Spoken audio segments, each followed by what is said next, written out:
explain about ASEAN and unemployment. So this is my friend Marvina, and she will explain about ASEAN. And my friend Belinda, she will help Marvina to explain about ASEAN and also unemployment. And myself, Maria, I will explain about unemployment in Indonesia later. So, in ASEAN, it was founded 1961, which three countries are the member: Thailand, Malaysia, Philippines.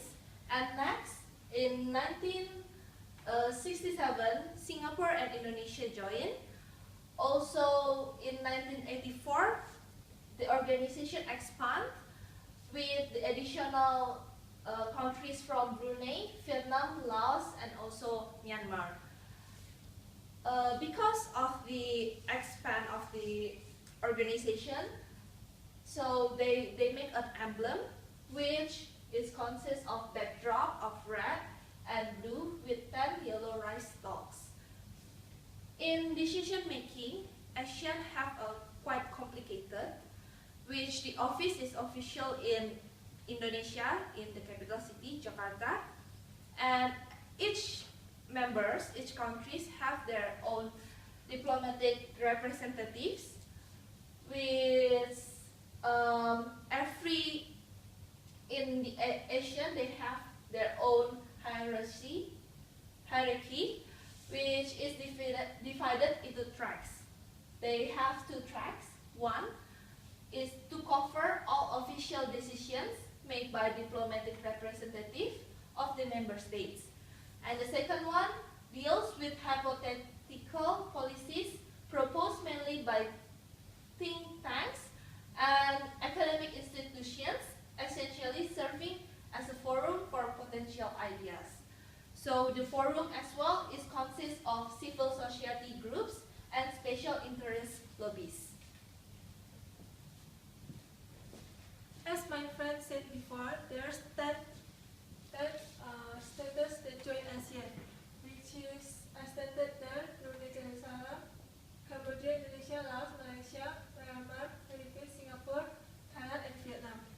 And there's also one observer from Papua New Guinea. The aims and purpose of the ASEAN is to help the economic growth of the country, of the member country, and also to promote regional peace and stability through abiding respect for justice.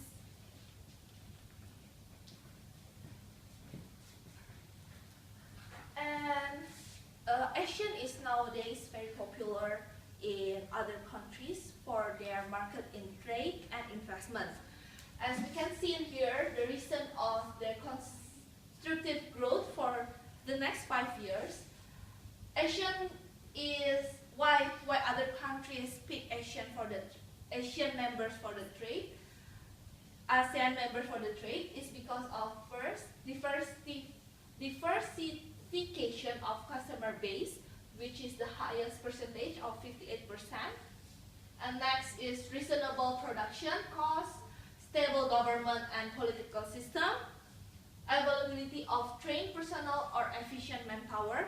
As you know, every Asian countries have a quite big population.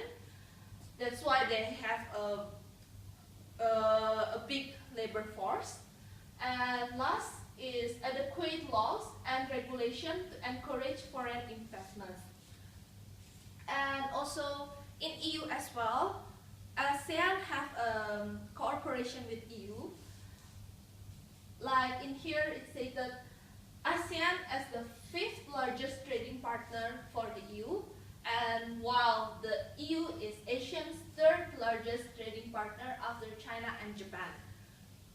So in 2011, there are 215 billion euro was composed from the total trade in goods and services made by the two regions. From that sum of money, 18 billion of it was the trade surplus for ASEAN. Furthermore, in 2012, the total trades between ASEAN and the EU gained more than 235 billion euros, and it's quite a big amount which is increased from only 1 year. EU's main export to ASEAN are usually machinery, transport, equipment, and chemical products, while ASEAN to EU imports more to the agricultural products, transport and equipment, machinery, as well as textiles and clothing, like in China, for example. Yeah. Oh, so the future of ASEAN. For ASEAN, sorry. In 2015, ASEAN Economic Community has a goal of participating the regional economies to make the countries more competitive within the rest of the world. And their future is very bright, as ASEAN will stick to the fundamental goals of cooperative, the peace, and shared prosperity. And in year 2020, ASEAN will have derived its strength not only from unity among governments, but also unity among its diverse peoples. Region will become a grassroots, supported and close-knit community bound together not only by a common interest, but by shared values, identity and aspiration among our peoples. So I will explain about unemployment in Indonesia.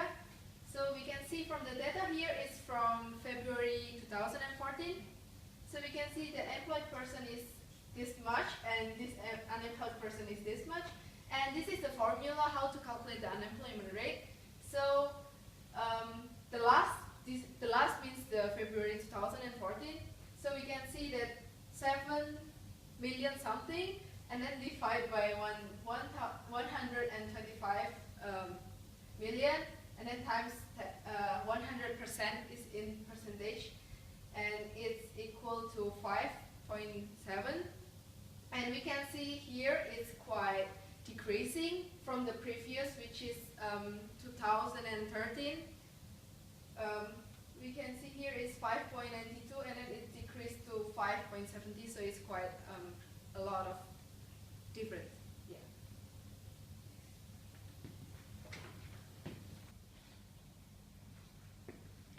Indonesia is one of the developing countries that has no benefit for the unemployment, because the government haven't decided yet.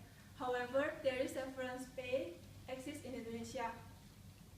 It is the same to the hiring tax, which is 1/3 of the worker annual wage. However, it cannot cover the daily expenses that the unemployment people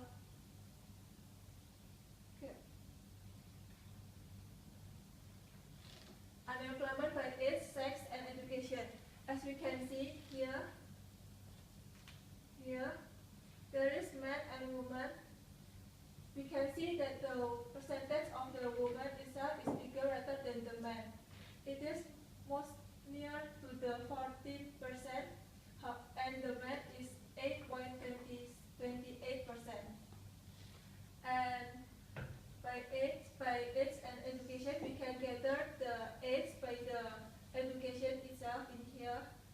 We can see that the highest level of unemployment itself is in senior high school, which is 15 years old and above. It's near to 18%, and the elementary school is the lowest one. It means that in elementary school child in Indonesia, most of them already have job after they graduate. So I will explain about nature of Indonesia unemployment. So we have this program called Planned Families in Indonesia. However, it didn't work, and therefore the population keep growing, but it doesn't balance with the job vacancies available. And there is also a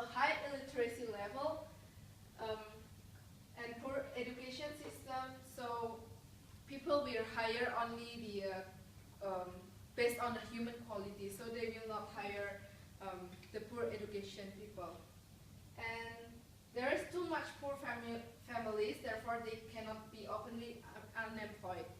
Openly unemployed means that that person actually can work, but they choose to not work because of they have enough financially to their living. And the quality of labor force being doubted right now because, as just I have mentioned before, there is high illiteracy level and poor education system. So Indonesian president solution to overcome this problem. So in this 2014, we have Joko Widodo as our president, and yeah, he said he wants to improve the education and training to improve the human quality, to improve the labor force quality. And there is a program called Indonesian Works. It means the training of human resources. And this Indonesia Works actually have been implemented by calling the program Technopart. So it consists of 3 components such as education, training institution, research institution, and business development institution. So each region gets different training depends on the characteristic of the region. For example, because Kalimantan has a lot of plantation and mining sources, so they have the training for plantation and mining. And eventually, the president hoped that they will get job easier and become an entrepreneur. And he widened the size of the farming fields for 9 million hectares because he expects that 3 until 4.5 million families will have that job, because Indonesia is an agriculture section and is in tropical section, so most of the people, they will have farming as their job. Yeah.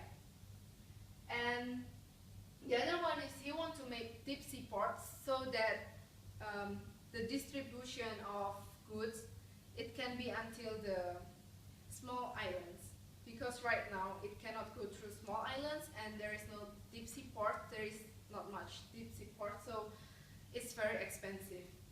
And Jokowi has a program to build 10 airports, 10 new ports, and 10 industry areas which are completed with housing complex for laborers, and also creating 5,000 traditional market. Yeah, and I think it's quite efficient way to cut down the unemployment rate in Indonesia. Thank you.